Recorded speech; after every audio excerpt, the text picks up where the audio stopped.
Abonnez-vous sur Eden TV officiel. Non, fais à moi, oh, comme il a dit, bah, mettez le chef de l'État, ma bonne macasse. Alina kota na matière, batu musuto ye baka session de villa, soit bolimi sanga pona terre.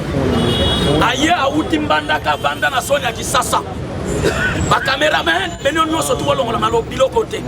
A utimboka ye avandi na Sonia Kisasa. Fia moko lokota ya Petro Congo. Abande ko beta Swede. Webi mutango. Fatime mutu e villa soit. Asani politicien. Abeka Swede. Aya vandi na Sonia Kisasa comme fazer. Fia moko ya Petro Congo yokele mawalo kota ye. Les lois qui importent que voler embriguer a commis politicien pour manquer chef de l'État. Combo ya mutwane za boket chote. Oya ba boket na minute ba condamné 6 ans de prison. Fatine. L'andanga bien. Ba beti 6 ans. Ba yebise provisoirement. Asonanu 6 ans. Parce que boket va benga indiscipliné. Asa soba, be asa respecté. Azo manqué autorité. Moutounaya moko lobi boye. Voilà ndanga bien. Moutounaya lobi boye. Boketo Félix ane lokote. Mo boketo manka ki Kabila yango bakangiye. Voilà ndabilo kwa Markwana. Kabila sana ndamboko. IDPS FIFA. Pour bien information na kwebisa bino boye. Mboke tambola ki pendant 18 ans. Bapiye mboko. Ngai na yoto so telemao. Ezana bato batoka mbongo ya mboko. Yonanga tosanga lipa ya kolia. Mais lelo bato wana basaba risque. Tango président Félix a côté na pouvoir. Atali que minéraux ya mboka. Colbat cuivre. Mais peuple congolais saka pauvre. Et sengeli bato. Basa la identifié pe. Justice congolais a interpellé bango. Il est peu vivant. Likambu boyoki ya yumbi. Boyebi que monsieur Chantini Ngobila Mbaka. C'est mon frère de Bandundu. Il y a qu'un pan na moun. Je ne suis pas contre pour Ngobila. Et puis na combattre Ngobila, na combattre le système ya Ngobila. Ngobila tangu Kimbuta me kuta na pouvoir comme gouverneur de la capitale. Kimbuta me sala 18 ans. Ngobila me kuisa ti système ya Kimbuta. Kimbuta me bikila betu fulu solo bankusu wala me foi ba terrasse boucher. Mais Ngobila me kuisa dia kati système na yan. Mais Fatime tuba kisalume bana kisalume banda. Ngobila lokola yake antifale yake kaleswa Kabila wa mukamata nde Fatime Kabila kaya failuze oboyolo metela chef de l'État mabonga tangu batali likambu ya dossier ya Yumbi ya déjà basali déclaration pendant session ya Ngobila na baneo ya sali na Yumbi ezala ba massacre salama impunité salama na Yumbi crime contre humanité envers monsieur le gouverneur Ngobila Chantini Mbaka. Ngobila sali na Yumbi batu bakufa batu mabe batu na bandaku lelo moni procès wana batu bafu bazoko funda Ngobila na yebisi bino bazali ba chef coutumier ya Yumbi ba lobby ba kotika Chantini Ngobila parce que na crime contre humanité salama na Yumbi il faut état de droit ya Ngobila nde abetela mkonjambo wa mabongo makasi na sira kabilo boy caméra ça qui pire chef de l'État nakosi basanga na campagne nakosi ndenga tosana na Congo mobimana na yebe ngote sikoyo yebisa biso ke Ngobila azali camarade ya chef de l'État soit du pouvoir pour ba camarade na lingo loba chef de l'État soit du pouvoir pour ba camarade soit du pouvoir pour le peuple da sikoyo ko les pouvoir le peuple d'abord oya ye pweta yiba mbongo liba soko sangani wa muka kisalume Fatime ya yoke bwala na betu Fatia ke pangi na betu il faut betu soutenir Yandi Tina betu le chef de l'État papa qui m'a ke salamu nous passe ça na pangi na muni ya bandundu samu nanki end pidina musitu ya fandaka premier ministre na bwala mais Nabandundu, Bampangi na munu muke songa ben qui quitte plus pauvre. Massimanimba même hôtel ya bien yoke fait. Même université, il y a bien, yo fait. Mais à l'époque, Moussitou, il y a vendu la première ministre. C'est ce qui est grâce au président Félix, qui quitte moi Bandira Merkota, qui quitte moi Mebaka moi Koura, qui quitte moi Mebaka moi Massakounoi. Est-ce que Ben Melanda déclaration en parle de qui quitte bon mais tout 2023 pour ta soutenir Fatime. Ah ben t'as bon toi français quoi. Il est prêt c'est viva. Donc on y reverse. Moussitou atalisima. Alors bibe étranger va kosa kingande. Ndo yoki na koyebisa bino boy. La muka na minute oyo ekomi ko diembe. La muka ekomi ko parce que Mbemba comprenant que na massacre ya Est ye passe la na 4. Malgré 10 ans en prison, na Est pe batangi ye kombo, ye patika pe ba ADF na ye. C'est nos frères congolais au balobi ke biso to sali groupe ya Jean-Pierre Mbemba. Sikoyo tango rapport mapi eko sala musala Mbemba n'a pris, Kabila n'a pris, Nyamoussa n'a pris, Katumbi n'a pris, Fatime. Papa, baton a tangeli aussi na date. Na ligra ya bisabino secret mo. 25 ans. Mikolo yo Kagame azo salisa ba rene o saganate. Oui. Kagame Mikolo réunion ya ko saganate na gouvernement na ye ya Rwanda. Azo ko senga na ba président quelque ba président ya Afrique. Bakutana na mkonza mboka Fatibeto oya simbi Afrique mobi yango la yebi simino awa to finga atembele na beta eloko moko Kagame alinyale la Fatibe tangu Fatia répondre yena na mikili ya Porto alobi na zoko akize homologue na ngai te mais ngai na zoko encourager maloba ya docteur Mukwe il faut rapport mapinge landela mutu na mu mais ndenga ni homologue na ngaloba ke ba français bazo kosa ngai na ba belis tango crime ya banako sana na este ba français na ba belis ba monate yebisa ngai ba monate siko tango rapport mapinge ko ya po ba Kagame ko sala ni Fatibera bete le chef de l'état mabo makasa tandanga bien papa Chantini a watamba liba ko isa gode Chantini a bimisi 2000 à chaque $2500, $2500 à corrompre quelques députés. Voilà la yabsino vérité. Mais au moment que le peuple congolais sur les lanzara, Godem Poya Longweta Songi. Mais le lot Chantini Ngobile Yindeli Yande. Et puis n'a pas annoncé Binobo. Ngobila komi ko coopérer ming. Na batum suto yebakate. Azoko se ke basali ba tu IDPS. O ba président parlementaire debout. Basimina drapeau na biso ezali trahison muna Fatime nano bato na lobate Kisalume je suis un défenseur des droits de l'homme quand je vois une chose oyo ezo simbate ngai naza dénoncer to renonçango ande yo bunda pendant 18 ans soki mutu akabela $100 fino yango wana obundela $100 obundela 1000 francs obundela po tozwa musala faut pas mboka na biso vendre na ki Fatime. Moi j'encourage le chef de l'État le quoi la lobby que docteur Mukwege mutakoko chema loba na munoko azate il faut rapport mapinge landela papa autorité ba sala crime contre l'humanité impunité ba yiba mbongo mboka ba viola yeba ke mon frère prison ya makalate ange uluna to kana kanyama Fatia lo baki Kisalume omedi la tomo omedi la fe ah bula mwa bala maboko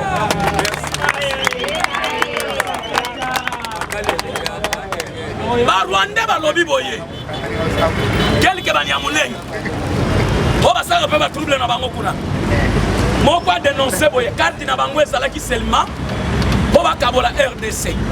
C'est un projet préparé par un politique. Il est pressé FIFA.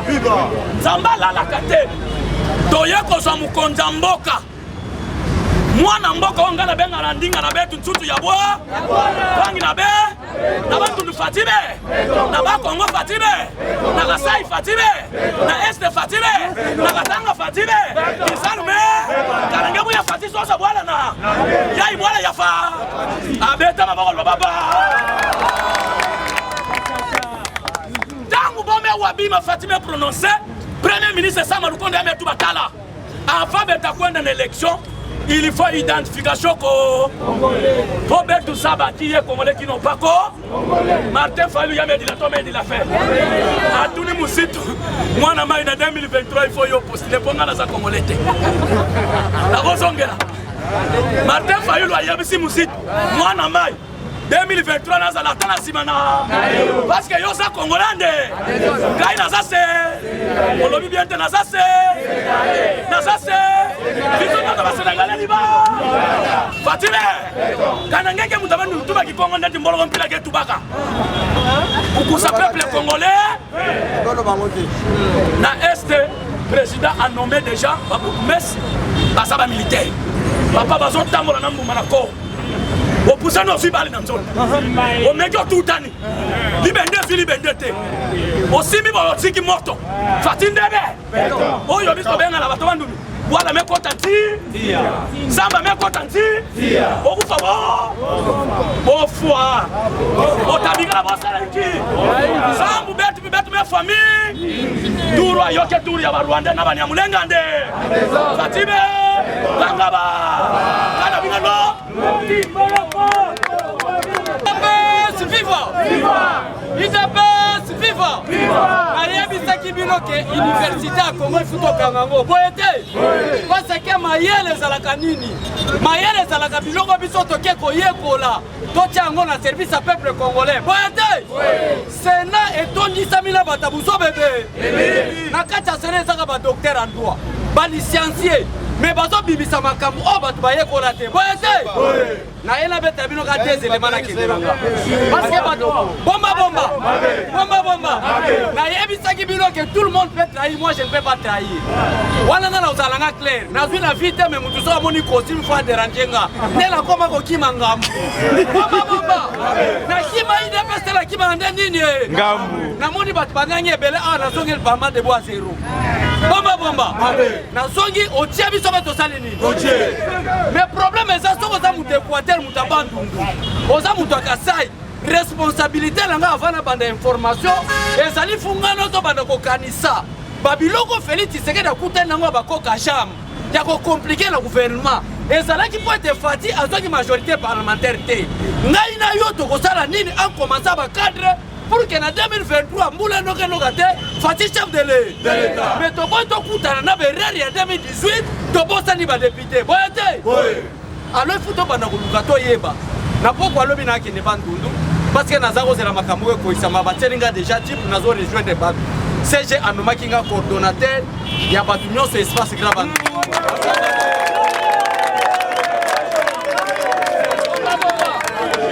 c'est nommé officiellement par le secrétaire général. Tu ne peux pas aller à Bandundu sans que moi j'autorise. Vous voyez? Donc obligatoire nazako zela lokola biso pe to soluka lobi to bouiller nazako zela batu bati na biso mutuka lobi bo mona ngate mais retour donc continue l'information. IDPS viva! Viva! Bomba! Namoni ndeko beta bongo. IDPS ezala biso batabanga. Soko sali erreur. Baluba ba goto.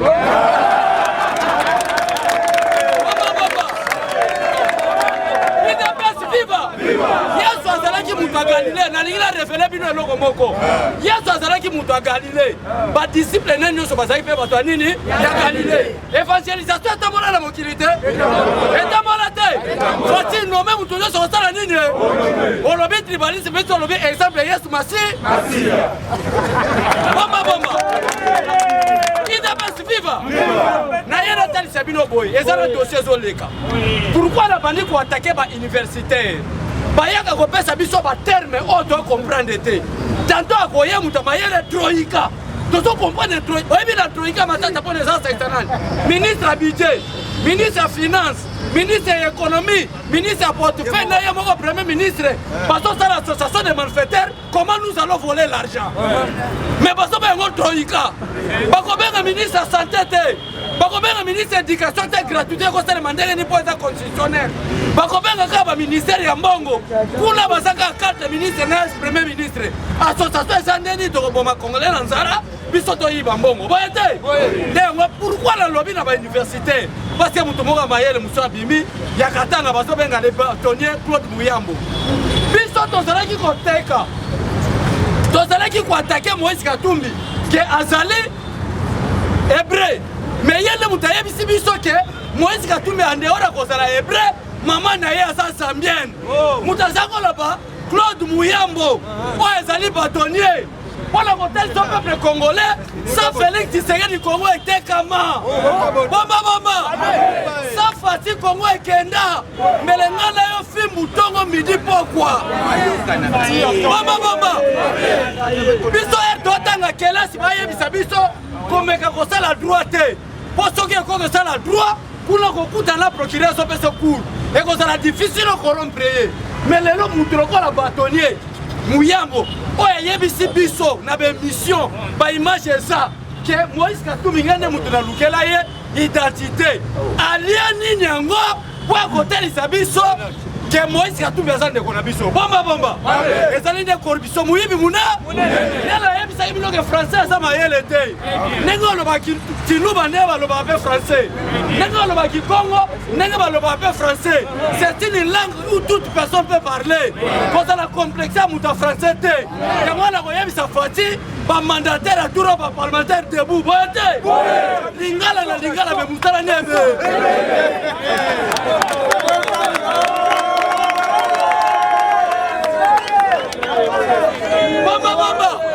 Bomba. Est-ce que maintenant ça on a français mabe? Français qui to? Mais ils sont pas mouna. Kokuta mouna. Muta bongo commissaire ministre akoyiba to akoyiba te. On a mandataire c'est le parlementaire de Lingalebe. Français mou. Mais Moussala lekebe. Bomba. Parce que attends la constitution congolaise est autorisée à tabac député que l'oba na langue nyonso ko boloba. Soko bete ki Congo salanine. Soko ni ngala salanine. Soko tinuba pe salanine. C'est une langue nation. Bomba. Donc ba mandat la bango comme na suka. Pourquoi caméra comme golela? Oyebi nzamba salela. Asalela terme moko na Bible babenga ngo riz. Riz azalaka bato basama yele babe. Azolea osese menelonga zoko sa présence de l'alité. Oleki bango. Babengo riz. Parmi les politiciens congolais, Félix Tshisekedi n'est pas risé. Mais Félix Tshisekedi c'est un homme honnête, intelligent et sage. Ayeko kutana ba riz ba caméra. Lelo caméra za na boloko te. Na lingila lo bani pona caméra. Afandi na ye.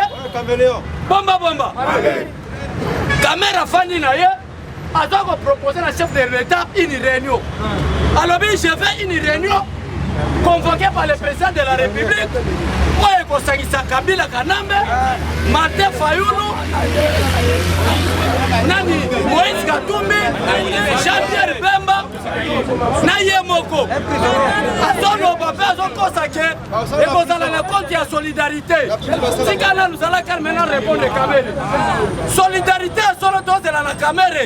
Ezali apesa communiquer n'enga apesi alobi peuple congolais wali misanga parce que la saraki directeur cabinet chef de l'état batina kilanga kabila pour la bomba boyete abana na koloba bongo ensuite koloba ke na saraki muyibi mune bongo na yiba ki ya na zongi ici pour la solidarité na éruption volcanique boyete soka alobi yango te c'est makamo nyonso soloba azaka escroc mune problème na bango ezani problème na bango Baza ko lukande dialogue. Biso tolobi toza pour dialogue. Dialogue to sala ngo après 10 ans. Tant to sala 10 ans chef de l'état, neto okende na dialogue intérieur centre interdiocésain. Derrière le chef de l'état va rester à fond. Est-ce que le lobby mabe? Deux président. Bomba. Kabila selon le mandat constitutionnel la sala combien? Na 10 ans tokende ni dialogue te. Poto lukande ni to gérer mboka boyete. Soki caméra ça na posa dialogue. C'est l'après 2028, Toya Kosolola, Négani Tobaïsa Fatima mandat Moussou, parce que Félix Tshisekedi n'a pas un mandat, mais il a une mission. Est-ce que Fatia a un mandat? Azala mission. Moutaza la mission va compter la guerre à Moula. Sur mission de Boko Salini. Alors bien attiqué le bureau Kassina Sali. Boyete. Yangona dialogue on est Kokota. Pour la confirmer mission à chef de l'État congolais. Boyete. Tala, papa ça le calme. Peuple congolais ça lui la constitution. Au monde il n'a pas camouté. C'est là 2023 élection au Stade Manango. Mais après 2023, papa kolapa bomba bomba ekozala mama na trouble ese na kosi biso nyonso na balabala fati chef de l'État olingi tosali nini après tokoya koyebisa bango toza bavioleur te bino moko na article 5 ya constitution boloba ete la souveraineté de l'État appartient au peuple fati wo qui vivra vermonera pour me permettre nalingai kosabote mémoire pe image ya parlement te totikaka monia sapo mosusu olongoli merci vraiment IDPS viva Fatime nayebi bandeko o baleki awa basi bakaboli makanisi suffisamment bien nalingi nasukisa na bandela place abezola uti kosilisa en parlant de dialogue. Pour quelle finalité, pour quelle fin et pourquoi allons-nous dialoguer? Puisque dans le dialogue, ils allaient dans ma partie, au basengeli ba dialoguer, ils allaient dans ma question pour qu'ils allaient sur table par lequel il faut bosser là, pour dialoguer sur cela. Quel sera le sujet? Il y a dialogue inter-acteurs politiques. Et non, il y a proposé dialogue un certain prisonnier. Un certain prisonnier. Ceux qui font mourir dans Zakobanga. Ceux qui sont malades à l'Obaki qui a béli. Mais à Monique étant malade, ils ont sous argument Sili. Ceux qui peuvent fixer procès le 31. Nazakobanga procès en appel. Discute avec des avocats. Pour la colonne makambo etali volcan. Ezako luka misolo. Pour ba Congolais ba kufi à peu près 30. Bandako etumbami na lave. Lelo boye lave kati e batami ekiti na ndenge ya se. Esali ba fissure na ba dégâts ko banda botana na ba video ndenge zo bima bima na bakati ya bandroit isolé. Mentamba bakoko Zamba Fumukimbangu pas botamaki le 25. Les abongote. Lelo le 26 lobi ezalaki Noël. Les abongote. Siko kaka ndenge ezalaki lobi Noël. Makambo changer lave changer direction. Amen. Et boaki pour Congo na Congo. Lave tout droit Giseni. Lelo na moi ndenge tozolo baboy balabala. Wesangisaka Giseni na Kigali bukali oh.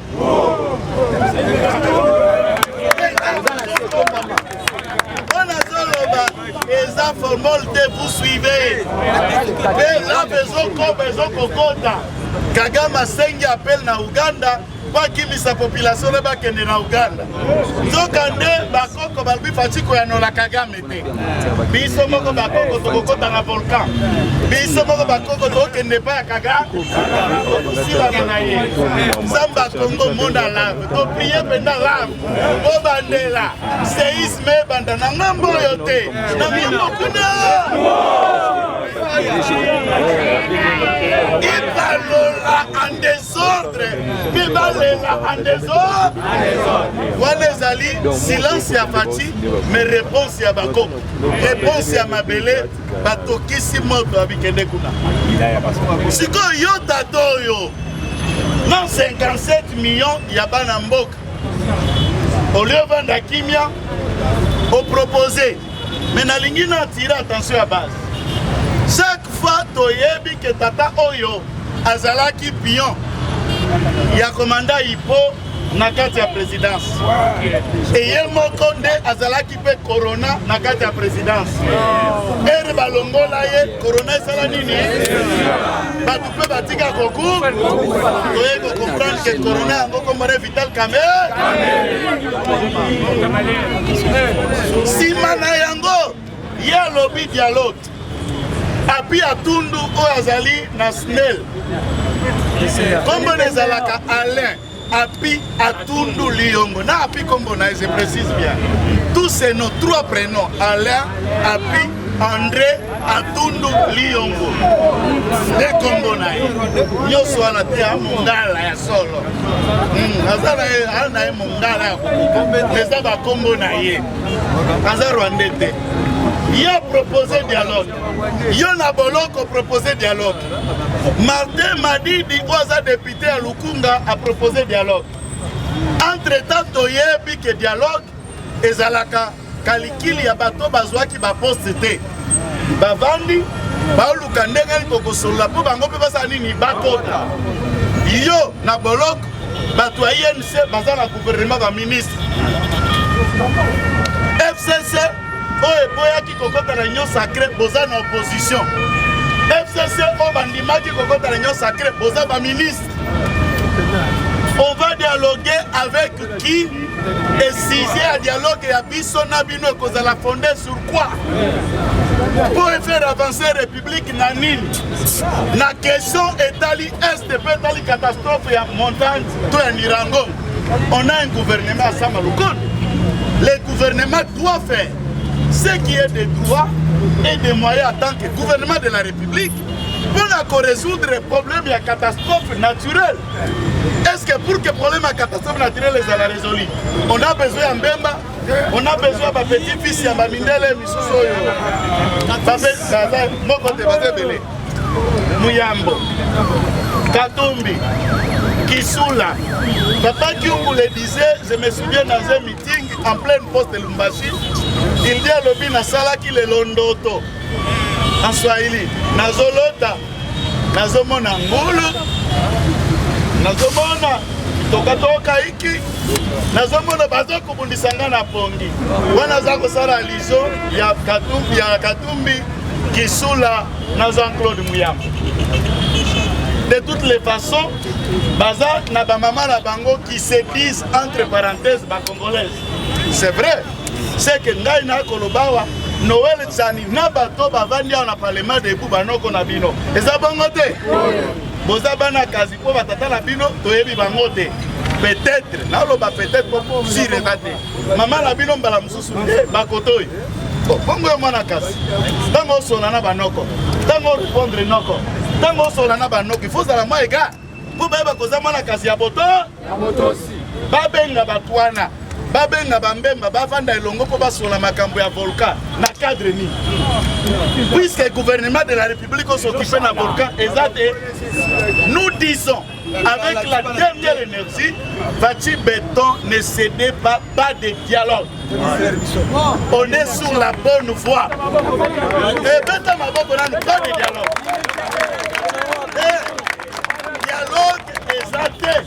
Les autres qui de la gouvernement et ça les autres salles. État de siège et s'appliquer. Et ça les autres salles. Catastrophe oyeye. Et lingi koloba que Fachi a confronté la gestion naie. Na biloko miné no babenga na français ba imprévu. Il est élu président avant coronavirus. Une fois président na makanisa koluka tout mis en place. Allez, le corona frappe le monde. L'économie sur le monde entier à genoux. Des grandes puissances secouées, la matière peut entrer, peut sortir en devise. Pour la circuler l'économie bloquée. Là, ce n'est pas une bénédiction, mais c'était un élément massif contre ce qu'il voulait faire. On est là, on avait encore après le corona, bande, il y a Hippolyte Kanambe, Nabatunios, Omaouta na Rwanda, le régime de l'occupation de 18 ans, qui était dans la politique, il y a Koluka Kokale, bloqué Kosala pour que agirte.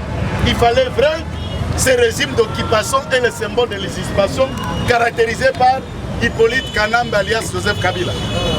Ensuite de cela, la catastrophe naturelle, il y avait des problèmes de sécurité majeurs dans la partie Est. À ce moment-là, nous disons que le président Fachi est face à un destin, il est face à des défis majeurs. Mbango ezalaki a cause la mobiliser pour le volcan, on doit mobiliser maintenant les fonds pour le volcan. On doit regarder ce que ça doit donner et il y a des conséquences si et seulement si. Nengue Kiti na ce qui a affecté réseau de distribution d'eau et pollué maï, il y a risque, il y a des toxiques et créer des maladies na batunagom. Ce qui est pollué l'air, c'est-à-dire respiration à battre, il y a risque que nous soyons face. Il y a une épidémie, il y a une catastrophe, il y a un Salema, Fukushima, il y a Fukushima, Fukushima, Fukushima, mobile. D'où on a besoin une assistance internationale puisque c'est une catastrophe humanitaire. Il y a des pays où ils sont suffisamment équipés dans Makambo où il y a une catastrophe, il y a un volcan. Et ici, le premier pays spécialisé dans ça, c'est le Japon. Azalaka secoué tout le temps. États-Unis peuvent même. Alors, les universitaires pour tenter à étudier, quel est le risque à venir pour notre population. Et ici, il faut saluer la stratégie et les bravoures. Il y a un gouvernement provincial militaire pour les aller installer en complicité avec le gouvernement de la République. Quelle spontanéité pour la Patrick Mouyaï. Catastrophe et Salema. À moins d'une minute, tout le monde a noté. Il faut Mende Koutubakoundie déjà. Loba a remplacé à Mende par 100 familles à Monani. Loba par 100 familles. Catastrophe et Zobanda. Patrick Mouyaï a télé à 2 minutes conférence de presse. À la hauteur, pas ça pour expliquer les événements. N'a peuple état spontanéité. 2 jours après, le gouvernement de la République a dépêché ma ministre. Déjà sur pied Nagoma. Quelle spontanéité à gouvernement Fati? Comment on peut s'occuper de sa population si ce n'est pas ça? Quand Kabino va avec les Baoana Badongolobis, et bon monde de l'autre côté. Il voit rien. Il voit rien. Vous ne voyez rien.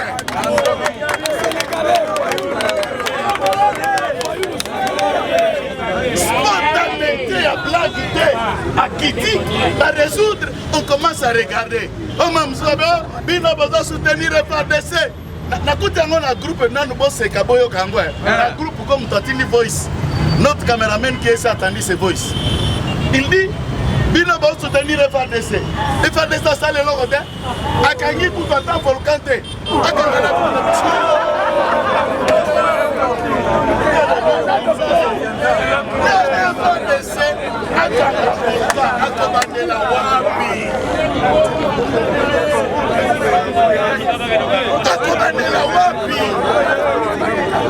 attends les États-Unis, attends la Chine, attends l'Europe, technologie qui kokanga lave, ezate, aukende kanga lave, aukanga volcan, ekota nirixo etombokate, ekobanda wapi. Voilà pourquoi le biloko c'est la mokonzi asala alors que ça na battribution na été et faire des ça qui kanga volcan. Alors que faire des il faut kanga Rwandais, akanga Ougandais, akanga ba rebelle. Alingina sili ça puisque bande komazana. FADC a massacré communauté mon côté en français. Le FARDC n'est pas en train d'exterminer une certaine ethnie, encore même la population civile. Depuis l'état d'urgence, il n'y a pas une population civile qui a été tuée par l'armée, ni par advertance, ni par quel mécanisme que ce soit. Le FARDC est en guerre contre les rebelles, des individus qui ont pris les armes pour mettre à mal la sécurité et l'autorité de l'État dans la partie Est. Et le FARDC a Kobundana Banguna. Si tu es Congolais ou étranger, dès lors aujourd'hui Mandou qui contre un gouvernement en place, ton nom, tu es un rebelle. Et le FARDC est en train de se battre avec des rebelles. Si vous estimez que ces rebelles-là n'est Banyamulenge, donc nous venons de comprendre ici que les Banyamulenge ont pris les armes contre l'État congolais. Et quelle est la raison d'existence de l'armée à Banyamulenge contre l'État congolais alors que certains sont ici à Kinshasa, sans institutions, ils vivent et ils s'intègrent. Quelle est la raison? Dans le marche aux États-Unis, dans le monde entier, on vous extermine. On n'a pas tué la population civile. Encore mais les Maïmaï n'ont pas tiré sur la population civile. Les Maïmaï aux côtés des FARDC, rebelles. Et nous voulons dire aux FARDC, pas de négociation avec les rebelles. Draguez-les jusqu'au dernier retranchement. Sans pitié, pas de pardon, non rebelle. La population civile, on n'a rien à faire et on n'a tué personne. Arrêtez de faire cette machination. On n'a pas quoi les lots, aussi qui a Fatime. UDP, c'est vivant. Fatime. Awa tolobi boye, so la lobi bozo musika beton. Bote. Bo banguna basa nini? Oni beta na bino mama bo makasi. IDPS viva. Le président de l'Union africaine, le symbole de l'unité nationale, le garant de bon fonctionnement des institutions, le commandant des forces armées et de la police nationale congolaise, le magistrat suprême, le président de la République démocratique du Congo, l'enfant des sphinx délimité, l'enfant de l'opposant historique, et la Fatima Boma. Bilaki bango biko naloba yango avant sortir du gouvernement. Tout le monde au Baïna Inosake ne sont pas venus défendre ou soit soutenir le président de l'arrêt. Bomba Bomba. Moïse Katumbi a envoyé ses émissaires dans le département des États-Unis pour proposer une somme de 32 millions de dollars. Afin que les États-Unis d'Amérique va soutenir la candidature en 2020. IDPS viva. Alors, dans le moment de Zoloba, nous l'IDPS, nous avons un bilan à présenter en 2023. Parce que déjà, pourquoi Batbakomiko s'agitait aujourd'hui, ce matin, Moukoko Samba est en train de proposer que nous allons faire la caisse pour la élection 2023. Pourquoi les gens se précipitent? C'est parce qu'ils savent que non, qu'il lui plaît ou qu'il n'y a pas, il faut briguer le deuxième mandat. Bonté. Dès que la Fatima Boma Makasi. Yango Omoni, projet à loi, la réforme ya CENI, où tu dois adopter au niveau de la commission de PHI. IDPS viva. Le président a été clair. Nous n'allons pas conditionner les élections. Il y aura les élections en 2023. Bref, nous sommes en train de redynamiser notre parti. IDPS viva. Obetano siège Kabuya Maboko Makasi. Sikoyo, na moment tozoloba. Maman Marti Kasalou. Aouti ko la déclaration pour la Fatima. Yo siko koyo ka to retourna maman nona, papa nona, maman le passe la déclaration to yo kat. IDPS viva. Na rotanga ya. Maman Marti Kasalou parle de son fils qui est Félix Antoine Tshilombo. Maman Marti dit ceci. Je sais que mon fils avant depuis son enfance, il avait des qualités louables. Mais le seul défaut qui me dérangeait c'est mon fils, c'était que Félix se battait toujours pour les autres. Et puis, quand il partait à l'école dans le quartier, chaque fois, avec son entourage, Félix, son vrai problème était qu'il était en train de se battre pour ses amis. Et puis, il n'a jamais perdu dans aucun combat. Cela me dérangerait beaucoup. Félix Tshisekedi a ramené à la maison ses amis, collègues, voire même les inconnus qui étaient en difficulté pour manger avec eux. Il offrait ses habits au point de vider sa valise. Ça me dérangeait beaucoup. Un jour, moi et son père étions au courant que Félix a pris l'argent disponibilisé au Congo central pour payer les études. Il y a ma camarade IDPS viva.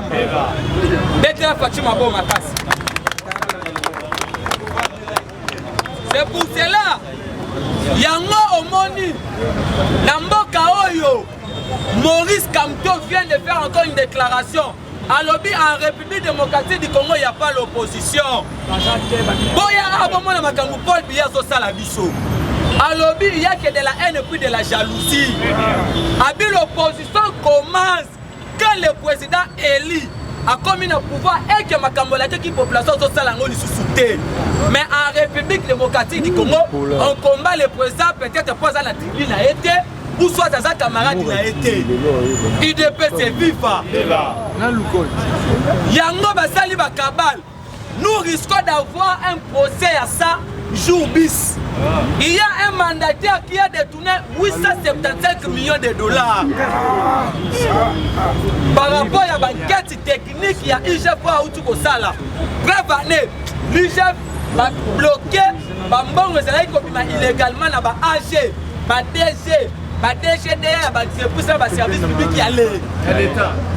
IDPS viva. Yango maintenant, dans mi-temps, l'histoire s'est répétée parce que Oh non, c'est ça la moki, le kofuta manamoki. En 2012, le décembre, Richard Mouyèche, ministre de l'Intérieur, il avait convoqué Jean-Claude Baïne comme étant gouverneur de l'Équateur à l'époque pour que non, la personne qui était le grand frère de sa copine qui puisse faire l'intérim, il y a province à Équateur. Jean-Claude Baïne a été bloqué dans la capitale, il y a Congo. Aujourd'hui, l'histoire s'est répétée aussi avec Richard Mouyèche. UDPS Viva. Lui aussi, il a été convoqué par l'ex-ministre il y a Intérieur. Pour Bantan, il a commis la salle. Il va bloquer, tout va bloquer. UDPS Viva. Yango Sikoyo, dans le moment où le président de la République hier, il avait nommé les administrateurs et le maire de la ville et puis le bourgmestre et la carte de la province à Nord qui venaient tout. Mais pour comprendre que les gens sont animés de mauvais esprits, ce matin, il y a une personne du FCC qui dit que le président de la République a nommé une maire de la ville, il y a Beni, il y a Boma, militaire, il y a Loucha, et puis à Boma, voire même élève, qui est arrivé à Mokonzamboka, à la mairie à ville, il y a Beni. IDPS Viva.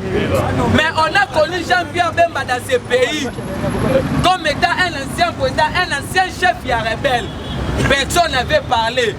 C'est pour cela, Bissot Tolobibo, lui sur le collège Ali, Doyebi que Kabila est en train de se préparer en 2023, mais il faut être animé de mauvaises et puis avoir la sorcellerie pour voter Kabila en 2023.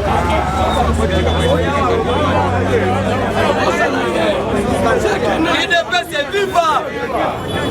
Yango bakomi kosenga dialogue. Aujourd'hui, si l'IDPS accepte d'aller au dialogue, c'est de cracher sur le mémoire de Tiens Tshisekedi Ouamoulou. Parce que Batouana, on sait comment qu'est-ce que va privatiser qui va institution à Mboka. Ils sont allés plus loin à brûler, voire même nos militants incarcérés. Aujourd'hui, il y a la liberté de la presse, personne n'en parle. Aujourd'hui, on a fermé tous les cachots clandestins. Il y a Caleb Moutom, personne n'en parle. Aujourd'hui, une personne peut se réveiller un bon matin, toucher même à la personnalité du chef de l'État. À cause de l'inquiétude, Yango Sikoyo, il faut comprendre la différence. Il y a gouvernement, ça malouko, il y a gouvernement au Télécoleka. Bétalo ministre, ils sont partis comme il y a ma le ministre est en train de se battre. Tosengi balongo la DG à RT. Parce que Moukolo y a une éruption volcanique de chaînes internationales qui ont diffusé ma campagne. Mais les DG à RT, on est en train de nous montrer les avantages du sexe dans la chaîne nationale. Tandis qu'il y avait l'éruption volcanique. Oh, il va Congolais la capitale, il n'a pas de bataille. Ernest Kabila. Et puis, il y a encore les DG à Régie de Sceaux. IDPS Viva. Les DG à Sinel. Les DG à Transco. IDPS Viva. Après qu'on a la bango Umukama. Kaka na Congo, un prisonnier qui vous demande le dialogue. Oh non, je dis au président de la République, afin qu'il puisse s'appeler Jean-Pierre Moïse Moulin. Camara doit comprendre que non, le pays est géré dans les institutions. Le pays n'est pas géré par des individus. C'est une façon de distraire la population congolaise.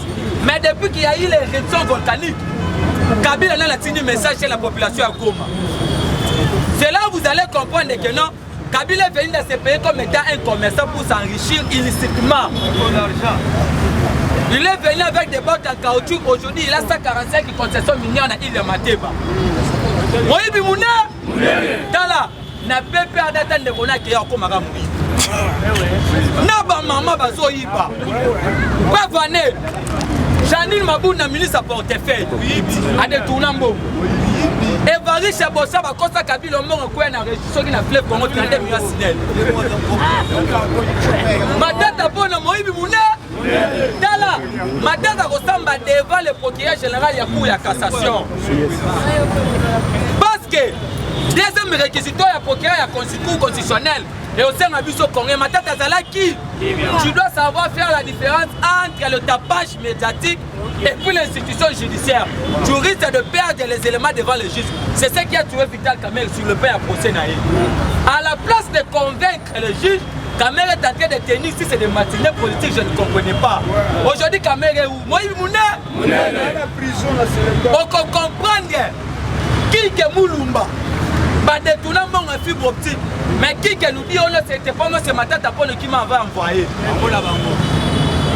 Tous les gens qui ont entouré Joseph Kabila, c'est pour cela le président de la République, ça reste maintenant les batailles économiques contre la famille Kabili. Bakoti Kambongo wana, mais tu vas diffuser l'information au Lokuta. Il y a quelqu'un qui Mwanza, akenda ki na Dubaï pour la raison, il y a soin médical Lokuta Mouné. Na moment tozo ba king waku Mwanza kitaki leo na aéroport ya Luano na Lubumbashi. Akenda ki ko sala ba balade na ye na kati ya ville ya Dubaï. Parce que ba propos ya président de la République, nous sommes censés contraints de soutenir ce papa. Pourquoi? Parce qu'il fait la fierté de la parlementaire Nabi. Il y a un moment où il va multiplier la carte. Dans le moment où le gouverneur militaire de Nord Kivu a aussi suspendu le mouvement personnel la nomination. Il n'y a pas tout. C'est pour cela qu'on a arrêté le président de l'Assemblée provinciale à Nord Kivu. Il y avait à boire et à manger. C'est pour cela que les dirigeants ils n'ont jamais eu la volonté de proclamer, de décréter l'état de siège. C'est parce qu'on a vu le taux d'exportation à côté qui est à Rwanda. On a vu ça qui est à Kagame, mais l'électeur est là quitté.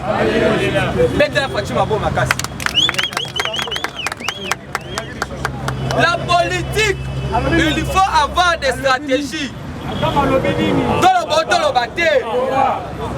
Kagame est en train de dire oh non, moi aussi je suis derrière Nico. Kagame Zalaki parce que Binono Soumukama il devait se vivre. Yango Tosengi doit soutenir les militaires, doit soutenir l'institution présidente de la République et puis les chefs. Oh, les hommes mettent à genoux dans la bâtiment, qui me solo y aller. Il devait se vivre. Tout ce qu'on fait ici, nous sommes suivis partout dans le monde entier. Aujourd'hui, Toloba Yango Awa. Pour la procès à caméra, caméra passée à la barre. Qu'il plaît, pour qu'il neige, Ngobila finira toujours par rapport. Parce que Ngobila d'abord a nommé des bourgmestres en violation avec le test du pays. Quand nous étions dans les fameux gouvernements, il FCC cash. Le même Ngobila, il a transformé les Kinbopeto en Kinboso. Le même Ngobila, jusqu'à preuve de compter Azara président, il y a fédération et PPRD dans la ville province à Kinshasa. Il est en train de combattre la gestion du président de la République. Parce que les tout premiers citoyens de la ville, les gouverneurs de la ville. Mais ce qui se passe au grand marché, nous avons besoin d'avoir la majorité en 2020. Nous n'accepterons jamais l'obstacle à la mandat chef de l'État. Dans la Félix à cause de Bello, c'est mon frère, c'est mon partenaire. Yo, Olanda Bongo, on a tout qui ça. Je dis, je vous remercie. Ça va, Tania.